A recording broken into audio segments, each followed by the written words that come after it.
Bon après-midi à tous. Donc, pour être dans le thème je dirais, de la journée, je vais vous parler de l'entreposage à la ferme. Identification du problème, c'est quoi les causes, les conséquences, puis on va regarder un peu les pistes de solutions.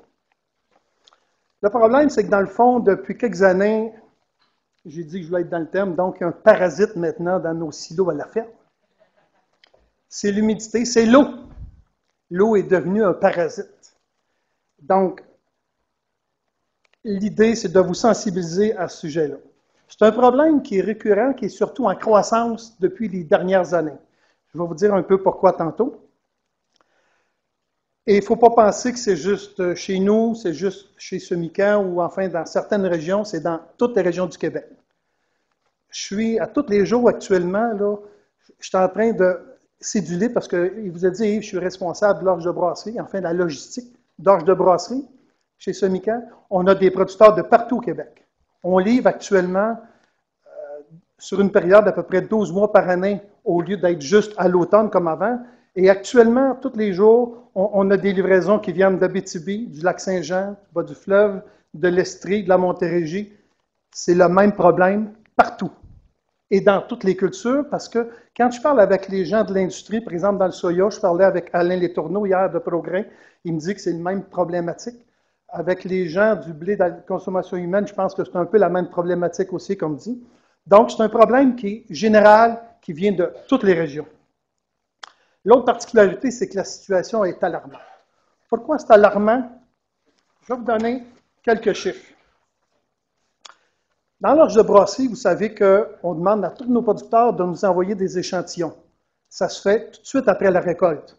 C'est un peu normal que tout de suite après la récolte, l'humidité est plus élevée. Donc, 90% des analyses qu'on reçoit sont en haut de 14% d'humidité. Ça, c'est une bonne nouvelle parce qu'on demande de plus en plus à nos producteurs de récolter plus hâtivement. La mauvaise nouvelle, c'est qu'à ce temps-ci de l'année, ou même au moment de la livraison, donc comme actuellement, bien, il y en a encore 80% de ces lots-là qui sont encore en haut de 14% d'humidité. Et ça a une incidence monétaire importante. Donc, et je vous disais de l'horloge de brasserie, mais dans les semences, j'ai fait l'automne dernier comme à chaque automne, mais en tout cas, c'est pire cette année. Je vous dirais que j'ai été échantillonné directement sur des fermes, personnellement, là, une centaine de silos, un peu partout au Québec. De l'avoine, de l'orge et du blé. Ces échantillons-là sont pris en général en octobre. Donc, c'est à peu près 2 mois après la récolte. Le taux d'humidité devrait être correct, en principe. Mais 50% des lots d'avoine sont en haut de 14%. Dans l'orge, c'est de la semence, 65%. La performance est meilleure un peu peut-être qu'en brasserie parce que, en principe, les producteurs de semences sont des producteurs plus élites, on peut dire. Donc, le taux est quand même mieux que 80, comme je disais tantôt, mais 65%, c'est beaucoup. Dans le blé, 90% des lots de blé sont en haut de 14%. Et quand je dis en haut de 14, là, c'est 15, 16, 17, 18. Ça, c'est des analyses prises au mois d'octobre, 2 mois après la récolte. Donc, oui, c'est alarmant. C'est un peu un cri du cœur que je vous fais aujourd'hui. Donc, dans la suite, les causes. La récolte hâtive. C'est vrai que dans plusieurs réunions qu'on a eues, dans toutes les tribunes, on a dit depuis quelques années, les pathologistes nous ont dit qu'il faut récolter plus hâtivement. Pourquoi? On va vous le démontrer tantôt. Dans certains cas, c'est les équipements de ventilation qui sont insuffisants. Ça, on va le voir aussi un peu en détail. Les techniques de ventilation, parfois, l'équipement est bon, mais les techniques ne sont pas correctes. Et l'autre problème, c'est le manque de temps. Et le service conseil insuffisant.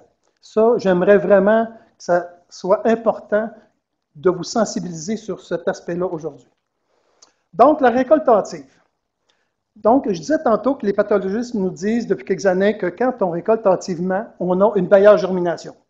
On le sait, c'est prouvé en semences, c'est important en orge de brasserie, en n'importe quel produit de qualité pour des marchés, c'est important donc la germination.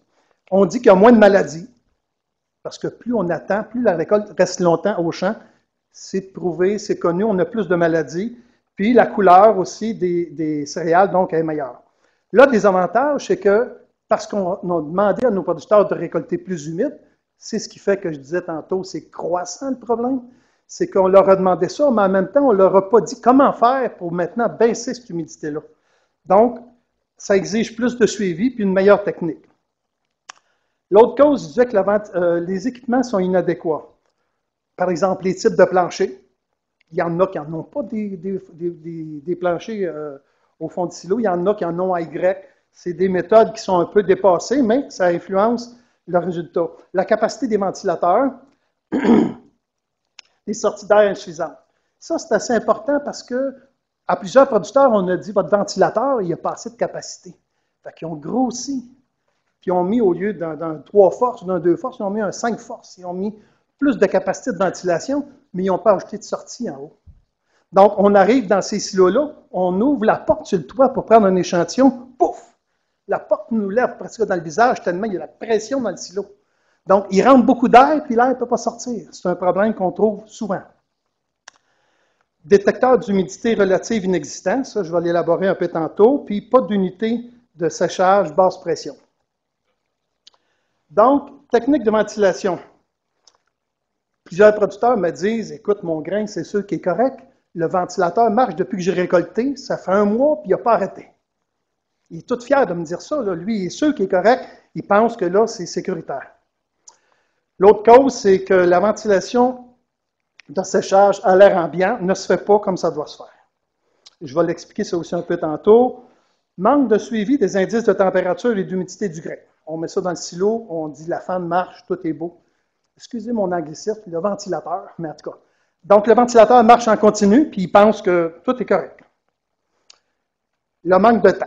C'est sûr que le manque de temps, parce que les périodes de récolte sont rapides, il faut jouer avec la température. Il y a d'autres récoltes qui arrivent, des récoltes subséquentes, donc qui fait qu'on n'accorde pas toujours le temps qu'il faudrait au suivi sur la température. Par contre, c'est sûr qu'en 2011, ça a été pire que d'habitude. C'est pour ça que le problème est plus drastique cette année. On le sait que la période de récolte, c'était très humide. Donc, ça a empiré le problème. Je l'ai dit, donc, main-d'œuvre insuffisante. La main-d'œuvre insuffisante, là, quand on y pense, si on disait à un producteur, il y a une base de ciment, là, puis je vais te mettre 10 000 $ en papier sur la base de ciment, qu'est-ce que vous pensez qu'il ferait? Manquerait de temps? Non. Il engagerait un gardien. Hein? Il mettrait un coffre-fort, il y aurait un système anti-vol, une caméra détecteur de mouvement, il mettrait du temps, il verrait. Mais là, il ne le voit pas, c'est dans le silo, ça ne paraît pas. Donc, il y a un manque à ce niveau-là. Donc, service conseil insuffisant. Je vais un peu vite parce que je veux plus m'attarder sur les solutions que sur la définition du problème. Donc, service conseil insuffisant. Oui, ça veut dire que, ce que je veux dire par là, c'est que les techniciens ou les personnes qui ont vendu des silos, vous vous rappelez, dans les années 80, il y a eu un programme où on donnait des subventions importantes pour l'entreposage à la ferme. Il s'est construit plein de silos. Et puis, dans certains cas, on a mal conseillé l'agriculteur sur la capacité et sur les équipements qu'il fallait. Dans bien des cas, c'est sûr que c'était la compétition des prix. Hein? Il se faisait faire des prix à 3-4 fournisseurs, puis il prenait le moins cher, mais le moins cher, dans ce cas-là, n'est pas toujours celui qui fournissait les meilleurs équipements. Le service après-vente, ce n'est pas tout d'avoir vendu un silo ou des équipements, il faut y expliquer comment l'utiliser. Ça non plus, ce n'est pas suffisant. Connaissance insuffisante de tous les intervenants, les intervenants, c'est nous tous. Je pense qu'on n'en est pas assez conscients. On travaille tous pour améliorer la fertilisation, les rendements, plein de choses, mais on oublie tous cette partie-là. Les conséquences, perte de qualité, perte monétaire, on perd des marchés, puis perte d'assurabilité au niveau de l'assurance récolte. Donc, perte de qualité, c'est sûr, mauvaise germination. On sait que quand l'humidité est trop élevée dans les silos de la ferme, les vomitoxines augmentent, ça aussi, c'est prouvé. Les moisissures se développent, puis finalement, une mauvaise odeur des grains quand ils sont livrés, ça déclasse, on perd de la qualité. Donc, l'autre conséquence, c'est perte monétaire. Déclassement du grain. Vous savez, si le producteur livre du blé, de l'orge, de l'avoine, du maïs, du soya, il classe 1, 2 ou 3. Vous savez que les prix varient en fonction de ça, même dans le grain commercial. Mais dans les grains de semences, imaginez, 50 à 120 $ la tonne. Ça, c'est la prime. Fait que le gars, il a peut-être 100 tonnes dans son silo. Il va peut-être perdre la prime de semences parce que la germination est tombée, parce qu'il y a toutes sortes de problèmes qui vont se développer. Il perd sa prime de semences. Sur 100 tonnes, il perd 5 000 $. C'est pas rien. C'est une perte monétaire importante. Même dans les marchés niches, comme dans l'orge de brasserie, il y a plusieurs marchés niches dans l'avoine nue et tout ça, où les primes, c'est de 40 à 100 $ la tonne. Le coût du séchage, je vous le dis, je fais actuellement beaucoup de livraisons d'orge. Je suis responsable de bâtir un peu, si on peut dire, la facture d'achat pour le paiement au producteur. Et à chaque fois, 80% du temps, je l'ai dit, ça m'arrache le cœur de voir qu'il faut que j'y enlève 10 $ la tonne parce qu'il est en haut de 14% d'humidité, plus un deuxième transport, ça lui coûte 25 $ la tonne. Ça m'arrache le cœur de faire ça quand ça serait simple à régler. Le producteur, il livre 200 tonnes, 25 $, faites le calcul, c'est 5 000 $. Pour bien moins que ça, il va aller bargainer ses engrais ou ses semences, mais 5 000 $, c'est comme il ne réalise pas l'importance. Donc, perte de marché, bien sûr, parce que nos compétiteurs voisins, soit dans d'autres régions, soit dans d'autres provinces, ils réussissent à nous compétitionner avec des produits qui sont souvent peut-être plus de qualité. La mauvaise réputation, on se dit, ouais, ben oui, le blé du Québec ou l'orge du Québec est moins bonne que celle de l'Ouest, puis ça. La plupart du temps, c'est bien plus une question de conservation au silo. Donc, la qualité est inégale et instable d'une année à l'autre. L'autre conséquence, j'ai dit perte d'assurabilité selon le programme de la financière agricole.